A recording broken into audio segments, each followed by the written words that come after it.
Tipping off the dime, Superman soars as the defending Eastern Conference champs shine in the Lone Star State. All is right for Melo and the Nugs a mile high. Kobe and the Lakers need a tune-up prior to the playoffs. Shaq is almost back, and like magic, a Frenchman fills up the box score. It's time for the dime. Crossover, but too much of a fake. Lawson to Smith. Oh, what a play! J.R. Smith with the Houdini act inside.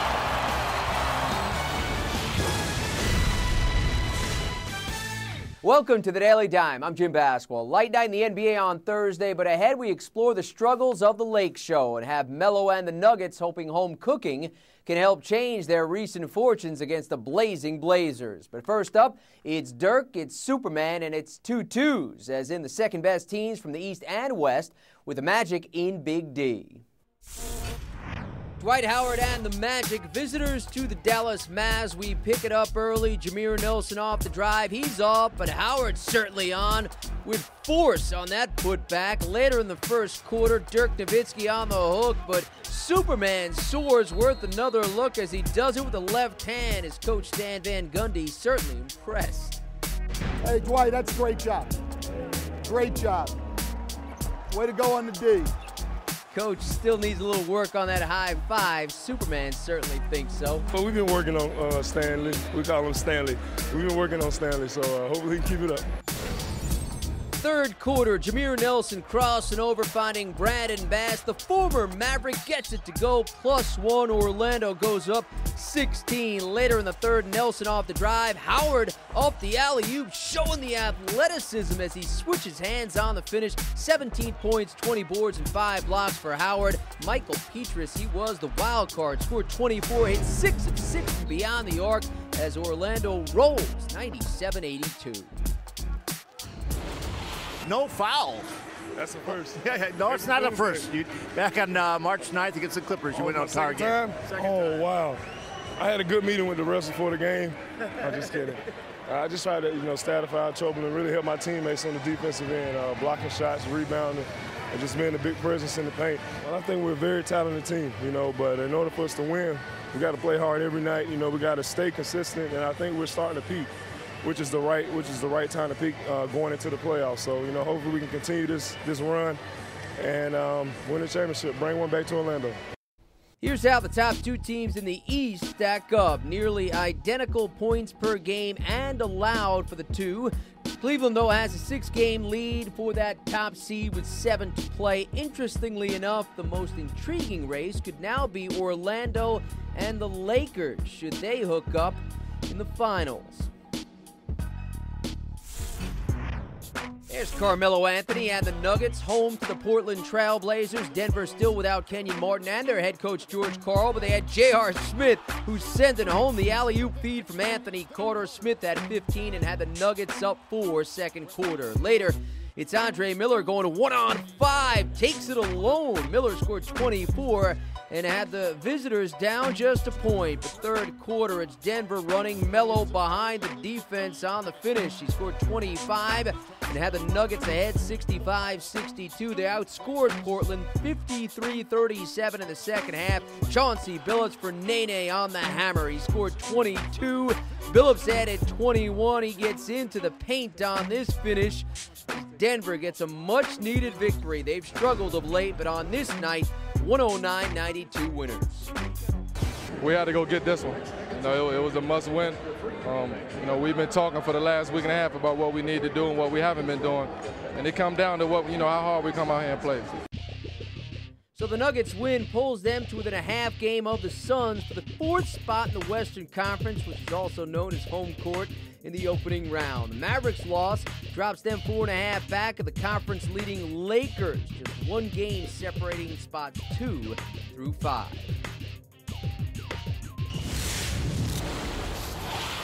With the playoffs nearing, the defending champs have hit a bump in the road. On the heels of their 2-3 road trip, Laker coach Phil Jackson quipped, "We're glad it's April. We can all be fools." On Wednesday, his team suffered back-to-back losses for just the 4th time this season, putting off a shot at clinching the Pacific Division title and prompting veteran Derek Fisher to say, "We're not playing the way we'd like to play." you think? A big reason behind their recent struggles has been the lack of production off the bench. More evidence came in the loss in Atlanta, where the Hawks reserves outscored the Lakers' second team 48-22. They have 7 regular season games to right the recent wrongs prior to the playoffs. I try to bypass the anger and the frustration and just disappointment and concern about, some of the breakdowns in our game. And it's the little things that are creating, kind of a snowball effect. It starts out pretty small and it snowballed into some deficits in the first half that have bothered us. It was an emotional road trip because we had a lot of battles and most of them didn't go our way. So, it was a little bit of disappointment. I mean, when you don't win and you think you have the power and your team to do it, then, obviously you're not happy, right? We really have had some, mistakes, I think, defensively, and it's led to us, getting a little bit anxious at the offensive end, which those things, kind of go hand in hand. Lakers had an up-and-down March. First, there was that 3-game slide at the beginning of the month, all on the road. Then they won 7 straight, scoring 105 a game, and they've lost 3 of 4. That finishes off the month, capped by Wednesday's 17-point setback in Atlanta. As the Lakers prepare for what they hope will be a deep playoff run, a few things have to happen in order for this team to get back and defend their title. First and foremost, they've got to be healthy. Each of their main characters has had injuries throughout the year that they've dealt with, and they're dealing with it now as they head into the playoffs. They've got to have that front line together intact because it's what differentiates the Lakers from every other team in the Western Conference, that length and versatility up front. Secondly, they've got to make sure they get a consistent defensive game plan and effort together. It's the one thing about the Lakers you can count on. At some point, there will be a stretch of complacency that allows teams to play with them. And finally, you've got to make sure that everybody's on the same page in terms of their role heading into the postseason so they know what their team needs on a given night. Lakers have all the pieces. Now it's just a matter of putting it together, and they'll have another shot at a title. Cavs center Shaquille O'Neal getting closer to a return from a thumb injury. O'Neal took part in some of Cleveland's practice on Thursday, and while Shaq hopes to be back by the season's end, Coach Mike Brown isn't counting on him back before the playoffs. Shaq's missed 16 games, but the Cavaliers have not missed his 12 points and 7 boards a tip. Cleveland's gone 14-2 without the big fella, scoring more than 103 points a game. LeBron averaging just under 29 over that span. 3, 2, 1.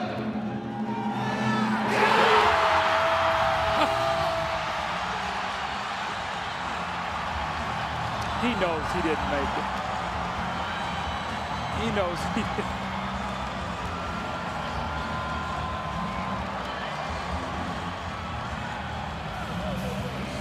Hi, buddy.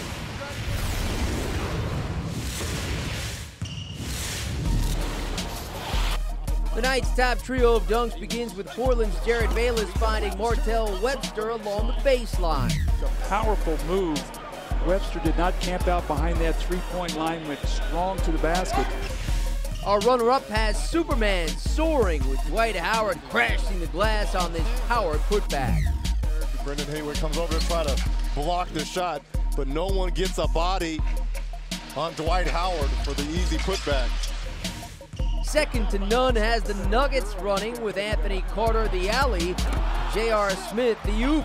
It's J.R. rising high for our dunk of the night.